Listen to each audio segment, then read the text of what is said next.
jadi penagih ni memang tak olok-olok guys.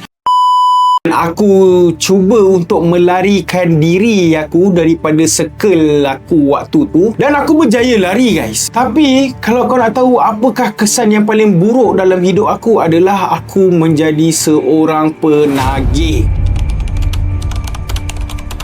Guys, jadi penagih ni memang tak olok-olok guys. Yang di mana kalau kau nak tahu kan, waktu kau seorang pun kau mencari-cari benda tu guys. Okey, kalau macam dulu engkau as pengguna, bila engkau pengguna ni guys, engkau kalau nak kena batu tu ataupun kau nak kena syabu tu, waktu tu kalau kau nak kena, kau mesti kena ada kawan kau. Tapi dia berlainan cerita kalau kau ni dah menjadi seorang penagih guys. Guys, bila engkau dah jadi seorang penagih, okey, engkau sorang-sorang pun kau boleh kena guys.